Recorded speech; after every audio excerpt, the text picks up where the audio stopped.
Welcome to the Achieve Podcast, the show where we highlight the leaders, entrepreneurs, and creators who are building meaningful businesses and shaping their industries.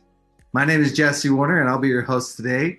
And we're excited to have Dr. Brianna Rhue with us today. She is the CEO of Dr. Contact Lens.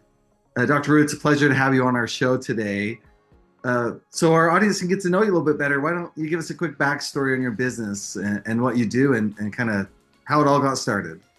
Yeah, so I'm excited, Jessie, to be here not only as a client of Achieve, right, where we met so many moons ago, that we'll get into the story here, but my background here is also my clinic. So I'm still a optometrist on the side, seeing patients, and then co-founded a tech company called Dr. Contact Lens through a need where patients would come in, have this brilliant eye exam, not purchase from us, and walk out the door to an online retailer because we created too much friction. So we said, Jessie, how hard could this be to build something? Well, the joke's on us. It's extremely difficult. And away we go. And when did you start your business? We started this. So I graduated in 2009, did a residency, joined this practice that you see behind me. It was actually red and green wallpaper. Like Christmas had thrown up in Florida year round, and bought in as a associate. Then I bought in as a partner. Then I graduated into full ownership and we retired him. We have 2 associates. And then in 2015, there was a regulation coming out with prescriptions where you as a patient, I had to give you a copy. And that was for you to be lulled away from our practices and the work that we did here to online retailers, which not only hurts you as a patient, but then hurts your community that we're trying to service as well. So that's where that was born, was out of that frustration. So you started and you bought this practice. Yeah. How big is your team now? So I have 2 teams which operate very differently. So I have my practice here. We have 11 of us to operate full scale optometry. And then at Dr. Contact Lens, we're now a team of 16, you guys being on that roster as well. And I've just added as we've grown and built the team one person at a time. Well, first of all, congratulations. I think as entrepreneurs, sometimes we're so focused on the future, we forget sometimes to look behind and realize what a big gain that we've had from where you started and where you're at and the business that you're building. So congratulations on that, first of all. Yes, my chief soul officer, Sade, has a kudos file for me. So when I'm in that muck of future where we're going, she'll always feed me some good tidbits of where we've been. So it's always important and critical to do that. Talk to me a little bit about how the business has changed since you started. I mean, obviously you don't have red and green colors behind you anymore, but what are some of the other changes that have happened as you've gone through this journey? Yeah, so some interesting changes have happened in our industry. So one of the marketing things that we did was our industry was a sea of blue, Jessie, when we started. So you would walk into an exhibit hall, all that you would see was colors of blue, right? So my practice naturally was a color blue. And Dr. Contact Lens, being different, being female founded, starting from the roots from a contact lens patient myself to then a technician and a scribe and front desk. I mean, it was easier to just go be a doctor. And that's kind of the joke here. And our person at the time we were working with, he goes, why did you guys pick blue?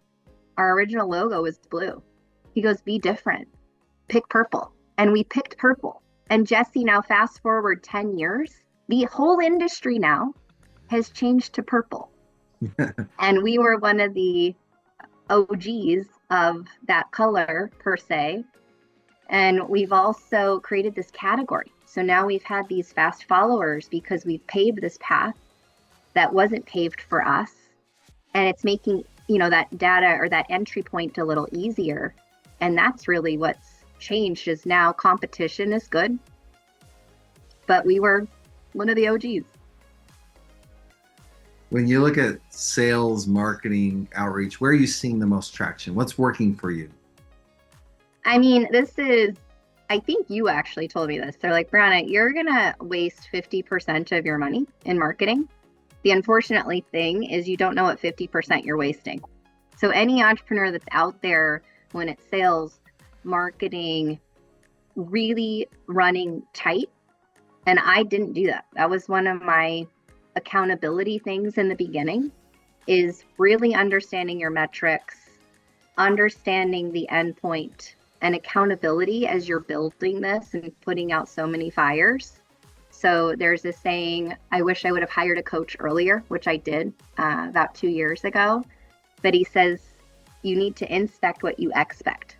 I wasn't inspecting what I was expecting because I was always on to this next thing. And sometimes you really have to slow down before you go faster.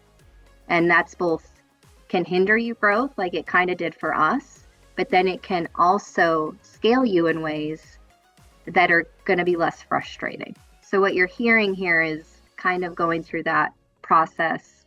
Right now, you're just going to keep reinventing over and over. But you're the expert here, like marketing, sales, like what do you see entrepreneurs make mistakes early on? Yeah, we obviously service and help a lot of organizations in the marketing side of the business, and that's my background. I've been doing this for about 20 years. Almost always I see a lack of foundation at the starting point, right? We don't understand who our buyers are, buyer personas. We don't understand what kind of journey we want to take them down. And so we're reactive, right? So whatever we get, and instead of being intentional about it and targeting, say, here's my ideal client profile, here's my ICP, let's go focus on them. Let's go focus on the things they care about. And so a lot of times we miss that foundation, right? And so from a marketing side, I often will say, hey, we have to get the foundation right. First of all, we need to know who we're targeting. We need to know what journey we want to create. And we need the tools and the systems that allow us to do that allow us to track and know which 50% we're not getting a return on, right? Because if I also just go turn on all of the channels and we don't have a way of capturing those and monitoring those and bringing them through a funnel and a flow, we're going to waste a lot of money really quickly, and we're not going to know anything either, right?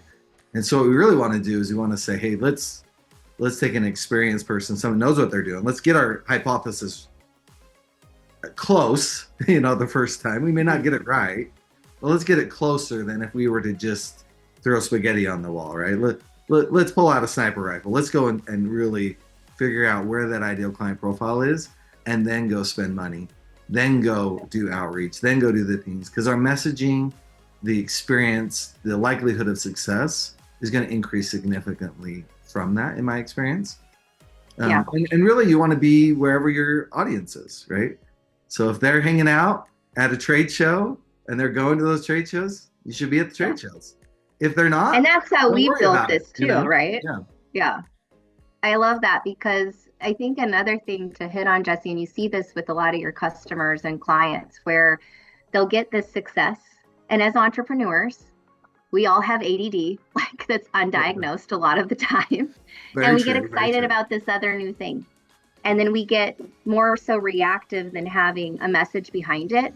And then we forget that we've created this one flywheel, right, that's working.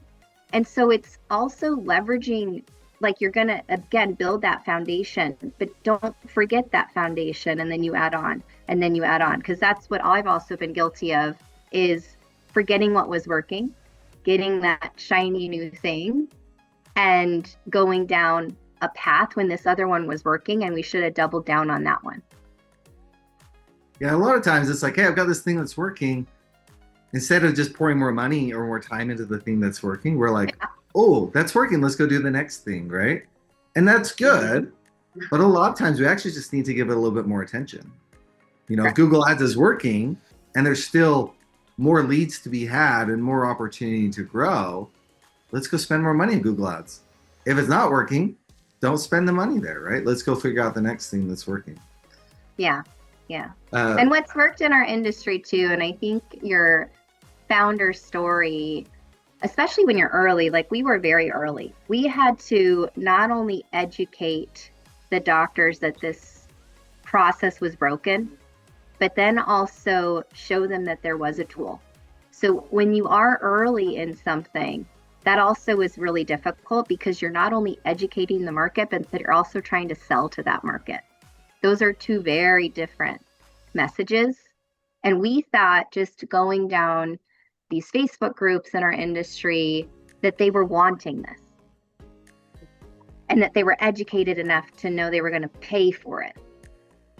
So it also is just meeting the market where it needs to be met and realizing also how big it is.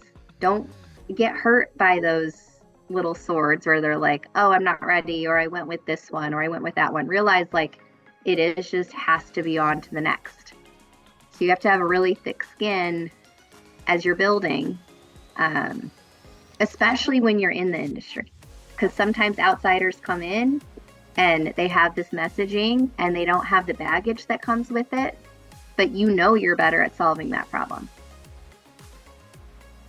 But sometimes they can't see it. Let's talk about AI and automation for a minute. Obviously, the world of AI is changing so fast.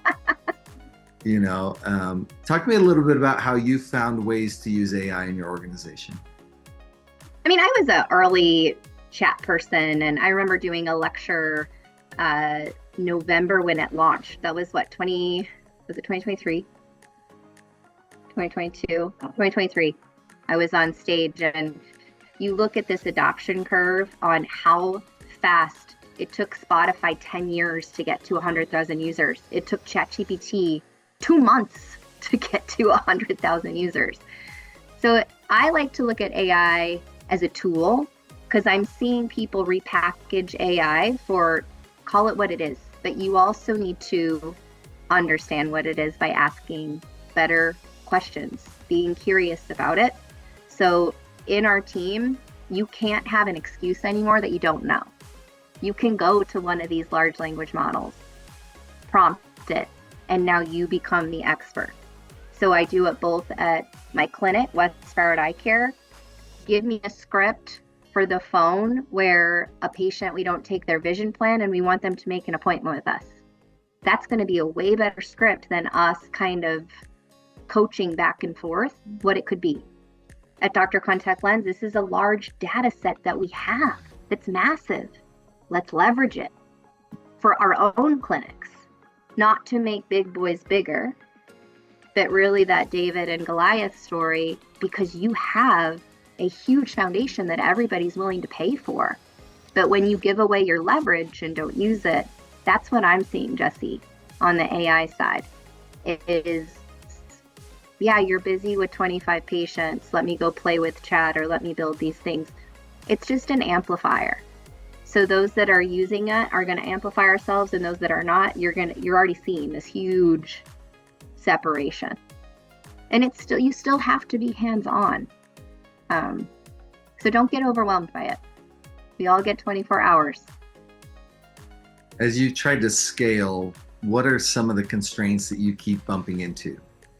What are the challenges you have as you try to scale? People have been a really big one for me. I've been good at like putting it out there that I was looking for this person. That's actually how you came into our field as well.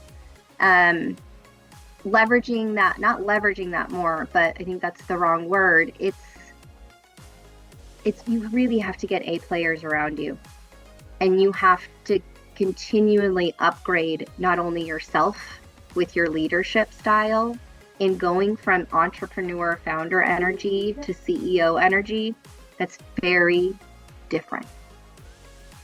And if you don't level yourself up, which I've done over the last year and a half or 2 years, like right now, like I have a whole set behind me that's recording this, right? Would I have done that a year ago? No way. Would I have made that investment? No way. But now going through this coaching and leveling myself up, I'm now bringing more people into my sphere that want to be a part of that as well. So it is A players, and I hold on to people way too long because I want to give them the benefit of the doubt. So I should have cut sooner or been more accountable sooner. That's me as a founder. Let's talk about the next stage of growth. What are you most excited about?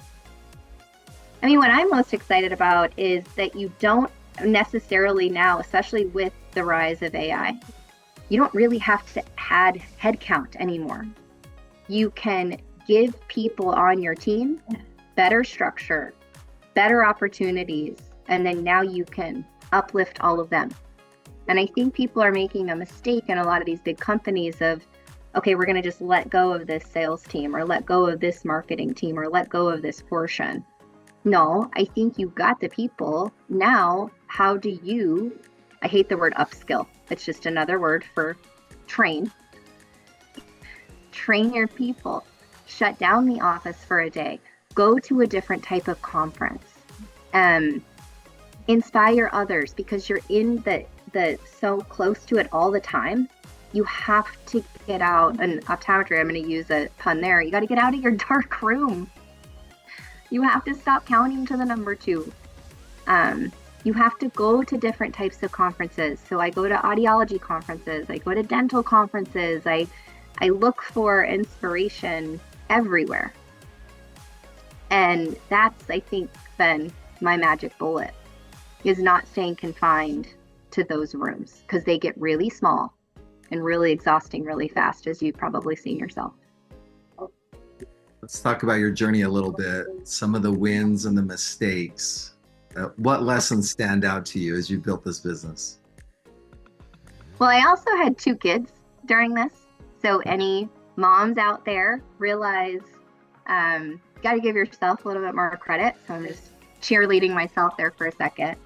I was 4 weeks postpartum, and I was trying to find a COO. I was talking to this gentleman who had scaled a business in our industry. And he said, Brianna, you're going to be out of money in like 4 weeks. You need to let go of this person and this person and this person and all of these other things. And I just had a baby. Like, he wasn't even supposed to be here yet, Jessie. And I go, and he said, Brianna, do you ever walk in the door that day and write down 3 things you need to do that day? And I was like, I'm sorry, what? 3 things? Like, what I don't need is a list of 3 freaking things. And there was a lot of cuss words here, but we'll keep it PG so we don't get flagged here. I said, 3 freaking things? You think my list of 3 things? Like, what I don't need is a list of 3 things. What I need is a wife that's going to take care of all of this stuff, and this kid that I just had, and my 5-year-old, and my husband, and my 2 businesses that are growing. And it just planted something in my head where you need to meet people where they also can hear you. I couldn't hear him in that moment. I needed help. I was on fire. And a list of 3 things has now morphed into what we call the 3 frog way. So I have 3 little figurine frogs. They're actually like on my desk, and most of them here have them. So 1 frog is one thing of joy that will bring, 1 frog is joy. So one thing that you can do to bring someone or else yourself joy. 1 easy task you need to do that day, and 1 hard task you need to do that day that'll move your business forward. Not just this ever ending to-do list and check-off lists and all this other crap. Because we know 95% of the stuff we're going to do that day isn't going to matter. So it's a focus technique. It's an accountability technique that came from that really big moment of pain to now really grow. Again, personally, professionally, in all parts of my life. Last question for you. What advice would you give to other leaders or entrepreneurs who are on a similar journey to you? Freaking read. I mean, read as much as you can. Get a coach that's you like, that you can be a part of, that can hold you accountable, because you, at the end of the day, if you can't hold yourself accountable and you're not uplifting yourself and you're not pouring into yourself, you can't pour into anybody else here. So you have to work daily on that why, because if you lose your spark as a founder and you get taken out, all of this goes down too. So it's finding your tribe, finding people that you can not only celebrate with, that you can lean on, you can cry with, That's what it's all about. What a great story. Again, thank you so much for sharing your insights with us today. Really enjoyed the conversation. For those listening, if you want to learn more about what Dr. Rhue is building, I invite you to go to drcontactlens.com and learn more about the journey of this, or the story, the platform, the company, the people, the lives she's changing, all the stuff that she's doing. Go learn more about it, drcontactlens.com. Before we wrap up. Oh yeah, go ahead. Keep sharing. What's one of your takeaways? Because you've done 200 of these interviews. What's something that you're leaving with the last 20 minutes that we've been together with?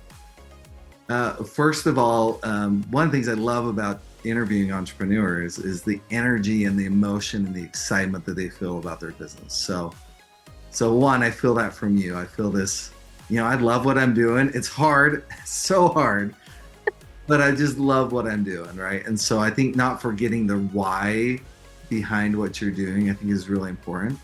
One of the other takeaways is just the real life, right? I mean, you talked about being a mother, and you talked about the challenges that come with that, right? Entrepreneurship is not for the faint of heart, right? And so, I can relate to you in that story of like a coach coming in and just being like, why don't you just do this? And you're like, dude, I am drowning. I have so many other things. I don't need you to tell me what to do, right? I just need some help, right? Give me some help. Hey, you want to come get your hands dirty for a minute? Go look at my finances, and help my bookkeeper that, I got to file taxes tomorrow. Go do that for me, right? And so I think I just appreciated the rawness and the reality of like, hey, you know what, this is hard, right? But we're just doing our best to move forward. We surround ourselves with good people, and you just got to keep going. So, there's a couple takeaways on my end. I love that. Yeah, and if they do want more, also find me on LinkedIn. I post every single day. Haven't missed a day in over a year and a half as part of my coaching. So yeah, that's where you can also find me. So follow Dr. Brianna Rhue. So good to see you and meet with you. I want to give a big thank you to our sponsor, Achieve Fractional, which provides fractional executives for growing businesses.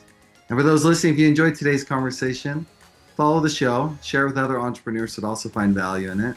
And again, thanks for listening, and we'll see you on the next episode of the Achieve Podcast.